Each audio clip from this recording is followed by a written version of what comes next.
আমার নীতি হচ্ছে আমি প্রেম করব দলে, ঝগড়া করব দলে, কিন্তু দলের উপর রেগে গিয়ে পাশের বাড়ির জেঠুকে আমি বাবা বলে ডাকতে পারবো না। অসন্তোষ বলছেন, ভাই ভাই অসন্তোষ হয়। দিনের পর দিন এখানে মানুষ ভোট দিতে পারেনি।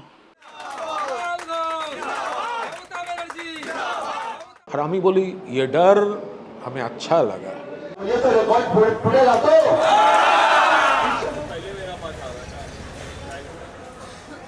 এই বেলেঘাটায় বিধানসভা কেন্দ্রে গোষ্ঠী কোন্দল সর্বজন বিদিত। তৃণমূল এখানে প্রার্থী করেছে কুণাল ঘোষকে। এই গোষ্ঠী কোন্দলকে সাইডে রেখে নির্বাচনে কি সুষ্ঠুভাবে তার ফলাফল পাবেন কুণাল ঘোষ?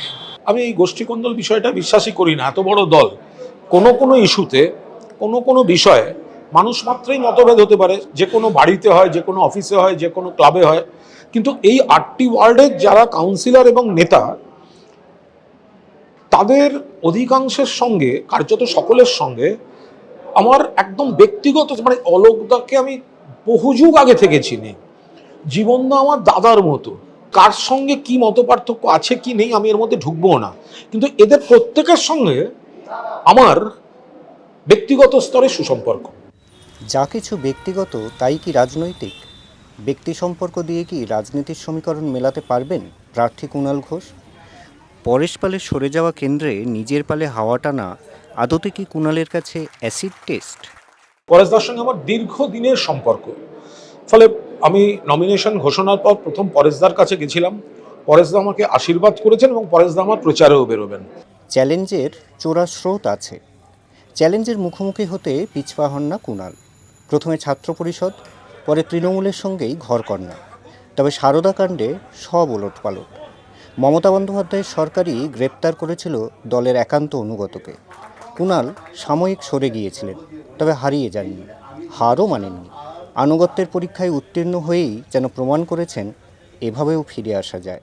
আমার যখন খুব দুর্দিন, তখনও কিন্তু আমি দলকে আমার চাঁদা দিয়ে গেছি। কোনোদিন আমার জামিনের পর আমার বাড়িতে মুকুলদা এসছিলেন, আরও সবাই এসছিলেন বিজেপিতে যাওয়ার জন্য। কেন্দ্রীয় সরকার একটা টেলিকমের কমিটি দিয়েছিল, আমি খুব সবিনয় সেগুলো প্রত্যাখ্যান করি। আমার মান অভিমান ছিল, কিন্তু আমি কোনোদিন এই স্ট্রিমের বাইরে যাইনি। এবং সেই জায়গায় আস্তে আস্তে মমতা দিয়েও দেখেছেন যে কারা কি করে গিয়েছিল, ফলে তিনিও আস্তে আস্তে সুযোগ দিয়েছেন। বেলেঘাটা কেন্দ্রের পরিচয় 1977 থেকে 2006 টানা বামেদের দখলে। 2011 থেকে 2021 তৃণমূল প্রার্থী পরেশ পালের দখলে এই আসন। এসআইআর কি কোনো প্রভাব ফেলবে? 2025 ভোটার তালিকায় নাম 2,51,952 জনের। খসড়া তালিকায় বাদ 56,487। চূড়ান্ত তালিকায় নাম 1,97,307 জনের। 2021 সালে পরেশ পালের জয়ের মার্জিন ছিল 67,000-এর বেশি, অর্থাৎ এসআইআরে যত নাম বাদ গিয়েছে তার থেকেও বেশি ব্যবধানে জয়। কুণালের ফিরে আসার গল্পে যখন বেলেঘাটা সরগরম, তখন প্রার্থীকে নিয়েই অসন্তোষ সামলাতে হিমশিম খাচ্ছে বিজেপি। ঘর গুছিয়ে কুণালের বিরুদ্ধে গুছিয়ে আক্রমণ শানাতে আদৌ কি পারবেন বিজেপি প্রার্থী? অসন্তোষ বলছেন, ভাই ভাই অসন্তোষ হয়। একসাথে চলতে গিয়ে ঝগড়াঝাটি, অশান্তি হয়, এগুলো আমাদের মধ্যে মিটে যাবে, আর মিটে গেছে। এগুলো আমরা নিজেদেরই মধ্যেই নিজেরা রাখছি। আমরা একে অপরের সতীর্থ। আমরা বেলেঘাটার মুখে অনেক রকমের প্রতিকূলতার পরিস্থিতির মধ্যে দিয়ে আজকে বিজেপি করছি। আপনি নিজেই জানেন 2রা মে এখানে কী রকমের অত্যাচার এই বেলেঘাটার বুকে হয়েছিল। সেইখান থেকে আমরা কেউ বিজেপির থেকে আমরা দূরে সরে যাইনি। তাই কেউ আমাদের থেকে দূরে নয়, সাধারণ মানুষ আমাদের সাথে আছে, আর সমস্ত আমাদের বিজেপির যোদ্ধারা আমরা একসাথে এই লড়াই ময়দানে রয়েছি। রাজ্যে পরিবর্তনের আগে বেলেঘাটা ছিল বামেদের গড়। গত 1.5 দশকে লাল নিশানের বদলে জোড়া ফুলেরই জয় জয়কার। দিন বদলের আশায় অবশ্য রাস্তায় নেমেছেন বাম প্রার্থী। তৃণমূলের শক্ত ঘাঁটি নয়। দিনের পর দিন এখানে মানুষ ভোট দিতে পারেনি। তৃণমূল ভোট লুট করে এই বেলেঘাটা এলাকা তারা দখলে রেখেছিল। এইবারে মানুষ মাইন্ডসেট করে ফেলেছে তারা প্রতিরোধ গড়ে তুলবে, এবং তারা যে এতদিন ধরে তাদের প্রতি যে অন্যায় করা হয়েছে, তাদের গণতান্ত্রিক অধিকার কেড়ে নেওয়া হয়েছে, তার যোগ্য জবাব এবারে মানুষ দেবে।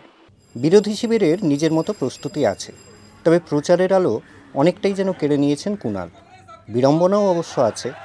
অতীতে রাজু নস্করের সঙ্গে তার ঘনিষ্ঠতা নিয়ে কম আলোচনা হয়নি। ভোটের মুখে সেই অতীত কি খানিক বিপদে ফেলবে তৃণমূল প্রার্থীকে? রাজুকে আমি সবসময় বলি, বয়স বাড়ছে, মাথা ঠান্ডা, ব্যবসাপাতি করছো, ছেলে বড় হচ্ছে, ফলে বাহুবলী ইমেজ থেকে বেরিয়ে এসো। আর ওর সঙ্গে যারা থাকে তাদের বলি, দাদাকে খবরদার গরম খাওয়াবি না। এখন মাঝে মধ্যে এগুলো করে ফেলে, যেগুলো খারাপ সেগুলো খারাপ, কিন্তু আবার আমি ওকে চিনি না, ভালো হলে ভালো, ওর অনুষ্ঠানে যাব, আবার খারাপ সময় আমি বলবো না ও তো আমি চিনি না। কুণাল ঘোষ সেই পাঠশালায় পড়ে না। ভোটের লড়াই তো ভোটের ময়দান, তবে সমাজ মাধ্যমেও কুণালের লড়াই কম নয়। এর আগে সমাজ মাধ্যমে যারা কটাক্ষ করেছেন তাদের ডেকে ডেকে চা পানের আমন্ত্রণও জানিয়েছেন কুণাল। তবে তখন তিনি দলের মুখপাত্র, এখন প্রার্থী।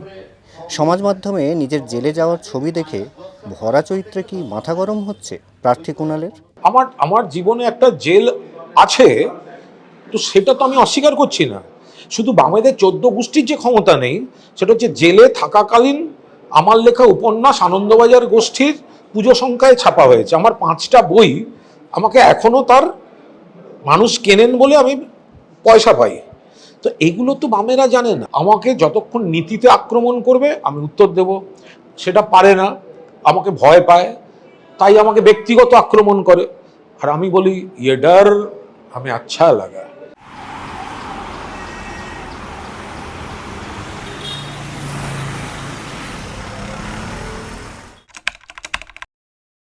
এখানে কে জিতবে এখন কিছু বলা যাচ্ছে না, কিন্তু আমাদের দিদি এগিয়ে যাবে। কর্মসংস্থান হওয়া তো একবারে খুবই জরুরি। ভাতাটাও কিছু কাজ দিচ্ছে মানুষের। ভাতাতে ভোট দেওয়াটা তো ঠিক না, চাকরি ফাকরির দরকার আছে। যারা পড়াশোনা শিখছে, যেসব নতুন জেনারেশন, তাদের তো চাকরির দরকার। কাংগ্রেস বলতে হতো ঝামেলা, এখন ওরকম ঝামেলা নয়। যেভাবে বিজেপি এসআইআর নিয়ে মানুষকে বিরক্ত করেছে, তো সেক্ষেত্রে মনে হয় যে টিএমসি যাবে। নয়, 9টা সাড়ে 9টা অবধি তো আমাকে বাইরে থাকতেই লাগে আমার জব পারপাসের জন্য, তো সেরকম কোনো অসুবিধা আজ অবধি আমি কখনো ফেস করিনি। বেলেঘাটা বিধানসভা কেন্দ্র 1977 থেকে 2006 বাম দুর্গ নামেই পরিচিত ছিল এই এলাকা। 2011-তে পরেশ পাল জয়ী হন তৃণমূলের সিটে। তারপর থেকে 3বারের বিধায়ক হচ্ছে পরেশ পাল। 2026-এর নির্বাচনেও বেলেঘাটা বিধানসভা কি তৃণমূলের দখলেই থাকবে, নাকি পালাবদল হবে?